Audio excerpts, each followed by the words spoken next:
صدر ٹرمپ کے حالیہ بیانات اور اقدامات نے امریکہ اور یورپ کے درمیان روایتی اور لانگ ٹرم اتحاد اور دوستی کی بنیاد ہلا دی ہے۔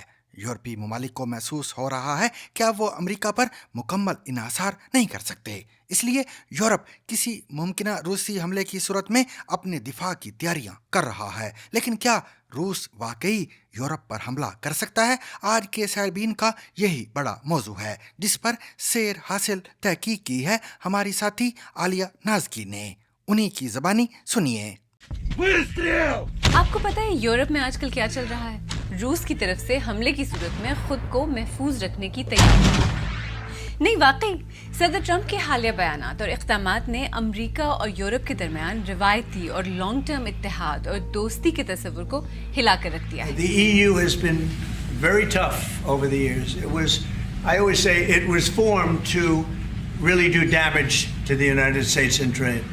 Good morning, colleagues. کچھ سال پہلے تک یہ سوچنا بھی مشکل تھا کہ یورپ اور امریکہ کبھی بھی کسی بھی صورت ایک دوسرے کے ساتھ نہیں بلکہ ایک دوسرے کے آمنے سامنے کھڑے ہوں گے، اور اب ایسا لگتا ہے کہ ایک نئی عالمی ترتیب، ایک نیا ورلڈ آرڈر ابھر رہا ہے۔ We've had some very good calls today with Russia. NATO کے بارے میں صدر ٹرمپ کے بیانات، نیٹو کو مزید مالی مدد فراہم نہ کرنے کی باتیں، ان سب کا مطلب یہ ہے کہ یورپ خود کو روس سے بچانے کے لیے امریکہ پر انحصار نہیں کر سکتا، اور اس کا مطلب یہ ہے کہ فرانس، جرمنی، برطانیہ اور سویڈن جیسے یورپی ممالک روس کی طرف سے ممکنہ حملے کا امریکی مدد کے بغیر مقابلہ کرنے کے لیے فوری اقدامات کر رہے ہیں۔ آج سیربین میں اس بظاہر نئی عالمی ترتیب کو سمجھنے کی اور دو اہم سوالوں کا جواب دینے کی کوشش کریں گے۔ کیا روس واقعی یورپ پر حملہ کرنے والا ہے؟ اور کیا یورپ اور امریکہ کا مضبوط اتحاد ہمیشہ کے لیے ختم ہو گیا ہے؟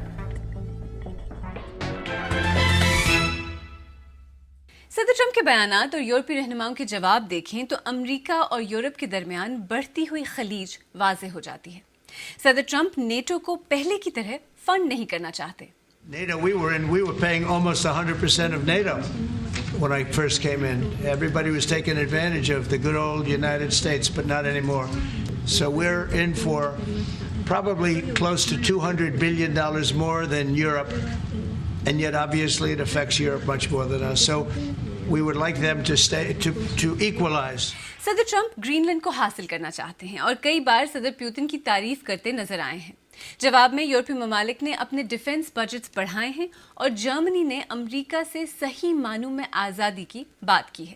دوسری عالمی جنگ کے بعد مغربی دنیا کی سیکیورٹی کے لیے یہ سب سے بڑا کرائسس ہے، اور ماہرین کہتے ہیں کہ یہ صرف ایک وقتی معاملہ نہیں بلکہ ٹرمپ صدارت کے بعد بھی اس کے اثرات باقی رہیں گے۔ اس بارے میں پروگرام میں آگے چل کر تفصیل سے بات کریں گے، لیکن آئیں پہلے ذرا یورپ کے حالات پر نظر ڈالتے ہیں۔ جیسا کہ ہم نے کہا، تقریباً تمام یورپی ممالک نے اپنے دفاعی بجٹس میں اضافے کا اعلان کیا ہے۔ فن لینڈ اور سویڈن جیسے یورپی ممالک جو روس کے قریب واقع ہیں، انہوں نے حملے کی صورت میں کیا کرنا چاہیے اس طرح کے لیفلیٹس اپنے شہریوں میں تقسیم کیے ہیں۔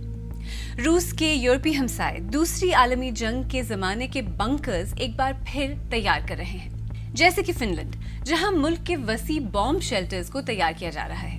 زمین کے اندر بنائے گئے ان شیلٹرز میں سوئمنگ پولز ہیں، جمز، امیوزمنٹ پارکس اور پلے گراؤنڈز ہیں۔ ان منفرد زیر زمین فیسلٹیز کو گھنٹوں میں سول ڈیفنس شیلٹرز میں تبدیل کیا جا سکتا ہے۔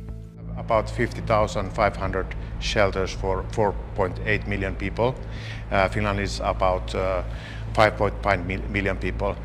So we have shelter places almost for every people who are in Finland. Sweden نے اپنے سول ڈیفنس بنکرز کو ماڈرنائز کرنے کے لیے تقریباً $8 ملین کے پلان کا اعلان کیا ہے۔ ملک میں اس طرح کے 64,000 بنکرز ہیں۔ کہا جاتا ہے کہ یہ 70 لاکھ افراد کو اکاموڈیٹ کر سکتے ہیں۔ سویڈن کی کل آبادی 1 کروڑ سے زیادہ ہے۔ برطانیہ نے بھی اپنے ڈیفنس بجٹ میں اضافے کا اعلان کیا ہے۔ اس اعلان کے مطابق برطانیہ کی طرف سے دفاعی بجٹ پر جہاں 2023-24 میں 53.9 بلین پاؤنڈ خرچ کیے گئے تھے، وہیں 2025-26 تک یہ بڑھا کر 56.8 بلین پاؤنڈ ہو جائیں گے۔ اس کے علاوہ برطانیہ نے یہ اعلان بھی کیا ہے کہ رائل ایئر فورس کے فائٹر جیٹس نیٹو کے مشرقی حصے پر پولینڈ کی ایئر سپیس میں گشت کریں گے۔ برطانیہ نے ہائپرسونک میزائلز کے لیے ایک نئے انجن کا بھی کامیاب ٹیسٹ کیا ہے۔ جرمنی نے دوسری عالمی جنگ کے بعد پہلی بار جنگ کی تیاری شروع کر دی ہے۔ جرمن پارلیمنٹ نے دفاعی اور انفراسٹرکچر اخراجات میں ایک بڑے اضافے کو منظور کر لیا ہے۔ اس نئے قانون کے تحت دفاع اور سیکیورٹی پر ہونے والے اخراجات کو جرمنی کے قرضوں سے متعلق سخت ضوابط سے استثناء حاصل ہوگی اور اس کے ذریعے 500 بلین یورو مالیت کا ایک انفراسٹرکچر فنڈ وجود میں آئے گا۔ حکومتوں نے تو اقدامات کیے ہیں، لیکن یورپی یونین کے عوام کیا سوچتے ہیں؟ پچھلے ماہ یعنی مارچ 2025 میں شائع ہونے والے ایک سروے کے مطابق یورپی یونین کے 2/3 شہری چاہتے ہیں کہ EU انہیں عالمی بحرانوں اور سیکیورٹی رسک سے بچانے میں زیادہ بڑا کردار ادا کرے۔ اسی سروے کے مطابق 36% چاہتے ہیں کہ یورپی یونین سیکیورٹی اور دفاع پر فوکس کرے، یعنی یورپی حکومتیں کسی حد تک یورپی عوام کی ترجیحات کی عکاسی بھی کر رہی ہیں۔ تو یورپ، چاہے وہ حکومتیں ہوں یا پھر عوام، دونوں امریکہ کی غیر موجودگی میں روس کی طرف سے آنے والے ممکنہ خطرے کو کافی سیریسلی لے رہا ہے۔ یہاں پر شاید ایک سوال یہ بھی ہے کہ روس کی طرف سے یہ خطرہ کتنا حقیقی ہے؟ کیا روس واقعی یورپ پر حملہ کرنے والا ہے؟ دیکھیں، ایسا نہیں ہے کہ روس نے ماضی میں ایسا کیا نہیں ہے۔ ماضی قریب میں 2014 میں کرائمیا پر حملہ اور قبضہ، اس سے پہلے 2008 میں جارجیا پر حملہ، پھر 2022 میں یوکرین کے ساتھ جنگ۔ لیکن اس وقت جب روس آلریڈی یوکرین میں بظاہر پھنسا ہوا ہے، یورپ کو روس سے ایکچولی کتنا خطرہ ہے؟ میں نے یہی سوال کنگز کالج لندن کی پروفیسر ڈاکٹر حمیرہ اقتدار سے پوچھا۔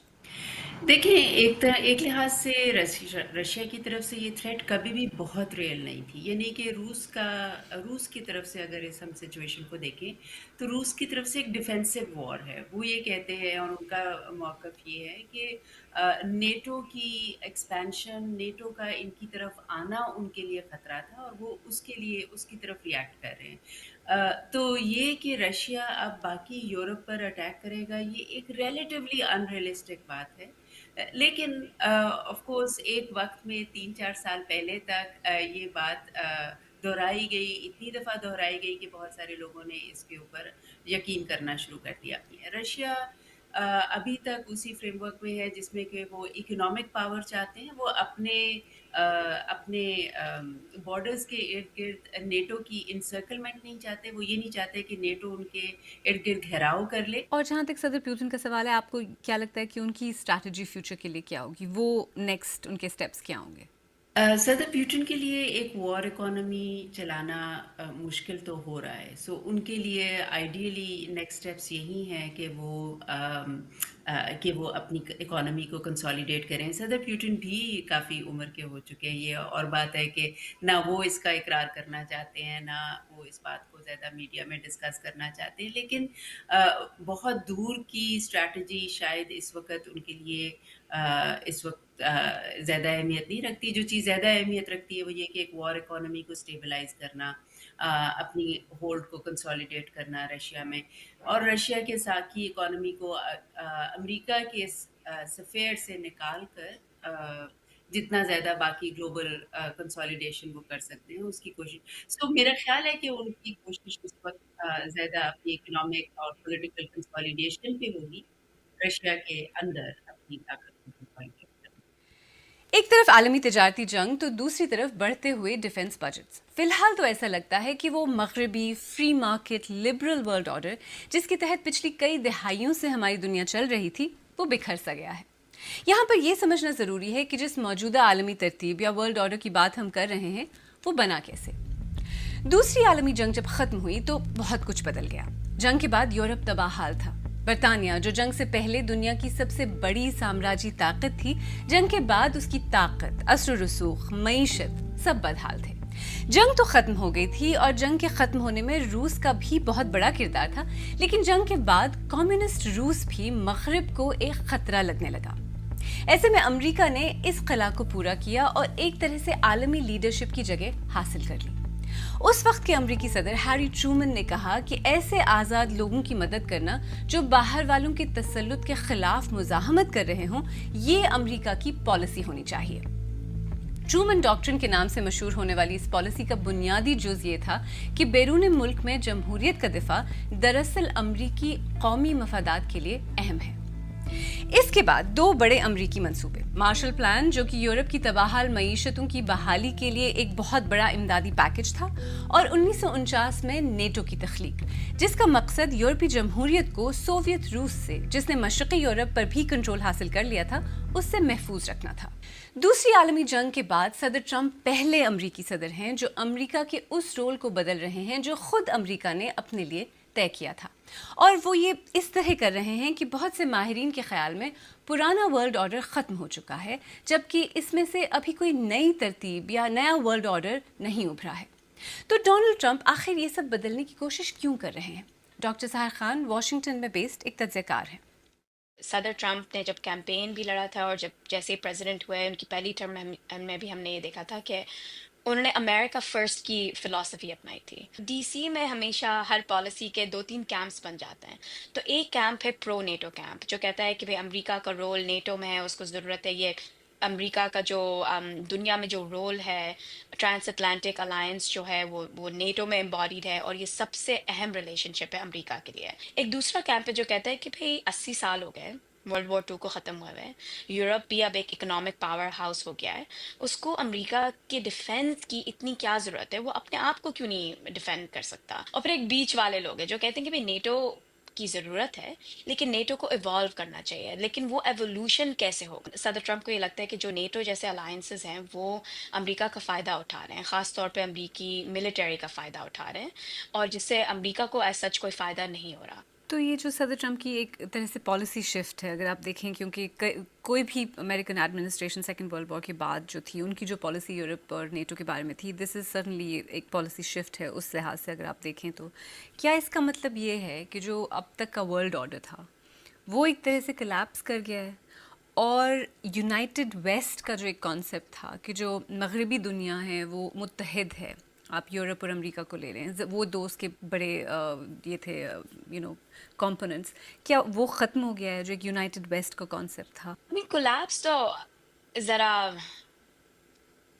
بڑا لفظ ہے لیکن آئی تھنک سرٹنلی کمزور ہو گیا ہے، and I think this is been a long time coming to be completely honest, کیونکہ جو 80 سال سے جو ورلڈ آرڈر بنا ہے ہم کافی ٹینشنز اس میں دیکھ رہے ہیں، اور سب سے بڑی چیز اگر آپ اکنامک اینگل سے دیکھیں تو سرٹنلی یہ جو ورلڈ ٹریڈ آرگنائزیشن ہے اس کا بیسس بھی ملٹی لیٹرل اکانومی پہ ہے، ملٹی لیٹرل انٹیگریشن پہ ہے، یہ سرٹنلی امریکہ کی طرف سے ایک بہت بڑا پالیسی شفٹ ہے۔ ہم سرٹنلی ایک رائز دیکھیں گے in political and economic nationalism, and ہم سرٹنلی انڈیا، ہم سرٹنلی چین اور امریکہ کے درمیان بہت بڑی ٹینشن دیکھیں گے۔ دیکھیں یہ دونوں دنیا کی سب سے بڑی اکانومیز ہیں۔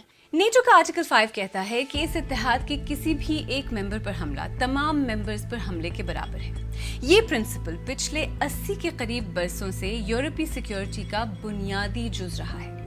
اس وقت ہم ایک ایسی دنیا میں رہتے ہیں جہاں اگر کل کو یورپ کے کسی ملک پر حملہ ہو جاتا ہے تو کوئی یقین سے یہ نہیں کہہ سکتا کہ صدر ٹرمپ کا امریکہ کا رد عمل کیا ہوگا، یعنی یورپ اب پہلے کی طرح امریکہ کی مدد پر انحصار نہیں کر سکتا، اور اس کا مطلب یہ ہے کہ یورپ کو اپنی پوزیشن اور اپنے رد عمل کے بارے میں سوچنا ہوگا۔